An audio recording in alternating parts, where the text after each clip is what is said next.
Donc nous allons commencer un nouveau chapitre, donc qui va s'appeler loi normale. Hop. Donc, en premier grand 1, les rappels sur la loi normale, un rappel sur la loi binomiale, pardon. Donc la loi de Bernoulli. Première chose, la loi d'Ohmy. On appelle donc épreuve de Bernoulli toute épreuve à deux issues. Donc un succès et une épreuve. Donc ceci, on peut le représenter par un arbre. Donc vous avez que deux issues possibles. Donc soit vous avez un succès, soit vous avez un échec, donc le contraire. Ensuite, la loi de Bernoulli est la loi donc de la variable aléatoire grand X prenant la valeur 1 si l'issue est un succès et 0 si c'est un échec. Donc ici vous avez P de X égale 1, c'est-à-dire c'est la probabilité d'un succès égale P. Donc ça, on appellera ça le paramètre de la loi de Bernoulli, d'accord? Ok, le P c'est le paramètre. Je te mets comme ça, hop. Donc si je représente ça par un arbre pondéré, donc là vous avez donc ce qu'on appelle donc une épreuve de Bernoulli, donc il n'y a que deux issues, d'accord? Il y a un succès et un échec, et là le P c'est le paramètre de la loi de Bernoulli, et là donc c'est pas P bar mais 1 moins P.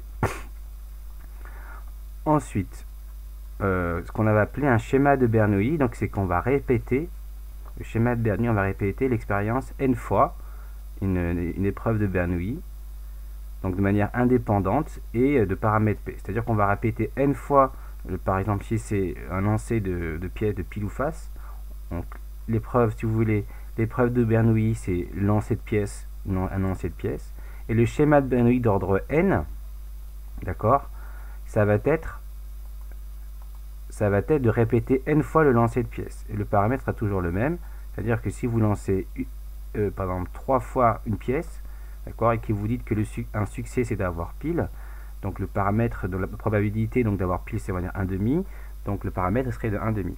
Donc ce qu'il faut comprendre c'est donc que le schéma de Bernoulli vous répétez n fois. Si je fais un arbre, donc là je le fais une fois, j'ai un succès ou un échec, là c'est la première fois, avec mon paramètre P, donc de mon succès. Je le répète une deuxième fois, donc là c'est tous les chemins possibles, ok, et toujours avec les mêmes, comme c'est indépendant, avec les mêmes probabilités de succès,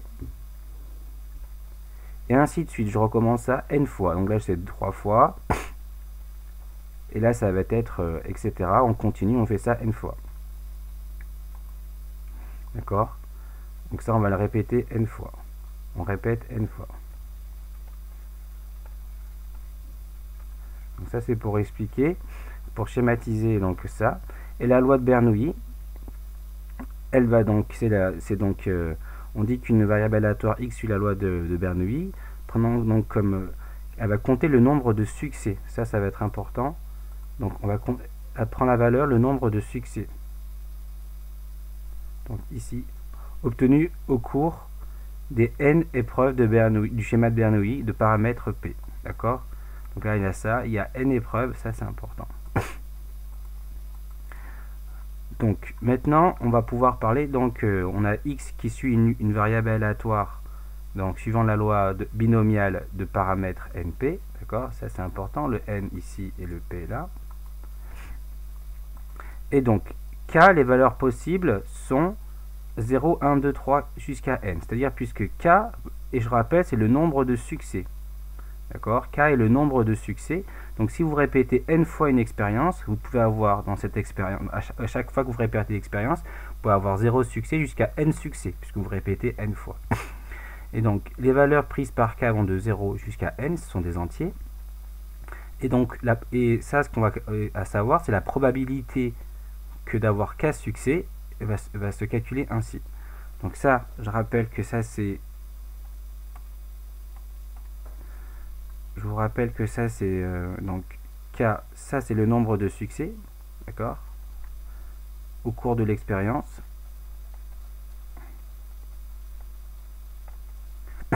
Et donc ça c'est important, c'est quelque chose que vous avez déjà rencontré, ça s'appelle un coefficient binomial. Donc on le calcule ainsi, donc ça c'est l'expression c'est n factoriel sur k factoriel fois n moins k factoriel. Et je rappelle que factoriel n, donc c'est le produit donc de 1 jusqu'à n, d'accord, des entiers de 1 jusqu'à n. Et ça, donc, c'est le nombre de chemins. Donc, si on veut comprendre ce que ça veut dire, ce coefficient binomial, c'est le nombre de chemins de l'arbre pondéré associé à un schéma de Bernoulli d'ordre n conduisant à k succès pour n répétitions. Donc, c'est-à-dire que si je regarde là, je fais un schéma, donc le schéma de Bernoulli donc d'ordre n, ça veut dire que là j'ai mon succès, donc j'ai une probabilité d'avoir, là j'ai mon échec, S bar, 1 moins P. Je le répète n fois, donc je refais une deuxième fois, S bar, avec les mêmes probabilités si vous voulez. Donc je vais pas le faire pour pas surcharger le graphique. Je recommence, ainsi de suite, n fois. Donc le coefficient binomial nk, ça va être le nombre de chemins, donc admettons que j'arrive jusqu'ici, le nombre de chemins où j'ai exactement k succès, d'accord, où j'ai exactement k succès au cours de mes n répétitions d'épreuves de Bernoulli.